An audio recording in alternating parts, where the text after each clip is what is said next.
ઉત્તરાયણનું countdown શરૂ થઈ ગયું છે ત્યારે મહેસાણાના મોઢેરાના કાઇટ ફેસ્ટિવલમાં વિદેશીઓના ખાસ પ્રકારના કાઇટ્સ અટ્રેક્શન પોઈન્ટ બની ગયા હતા, જેમાં ફ્રાન્સ, ઇટલી, સિંગાપોર, સ્પેન અને નેધરલેન્ડ જેવા દેશોમાંથી આવેલા વિદેશી પતંગબાજોએ ડિફરન્ટ કાઇટ ફ્લાય કરીને લોકોને મંત્રમુગ્ધ કરી દીધા હતા, જેમાં huge round kite, lizard shape, duck, joker જેવા પતંગો પણ આકાશમાં ઉડતા હતા.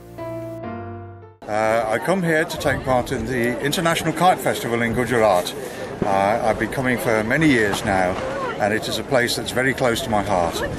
તો બીજી બાજુ આ કાઇટ ફેસ્ટિવલનો બિગ એટ્રેક્શન સાંસ્કૃતિક કાર્યક્રમ પણ હતો, જેમાં માત્ર ભારતીયો જ નહીં પરંતુ વિદેશી પતંગ રસિયાઓ પણ ઝૂમી ઉઠ્યા હતા. તેઓએ બાળકોની સાથે ડાન્સ કરવાની તક પણ ઝડપી હતી.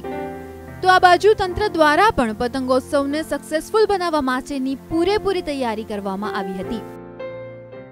આ ફેસ્ટિવલની અંદર 17 દેશોના 30 જેટલા સ્પર્ધકો ભાગ લઈ રહ્યા છે. કાઇટ ફેસ્ટિવલ અહીંયા યોજવાના ખાસ ઉદ્દેશ્ય એ છે કે આપણા જે મોઢેરા સન ટેમ્પલ છે અને મહેસાણાના જે ટુરિસ્ટ સ્પોટ છે એમને આંતરરાષ્ટ્રીય ખ્યાતિ મળે. ઇન્ટરનેશનલ કાઇટ ફેસ્ટિવલની મજા માણ્યા બાદ હવે રાહ જોવાઈ રહી છે ઉત્તરાયણ પર્વની. સંદેશ ન્યૂઝ, મહેસાણા.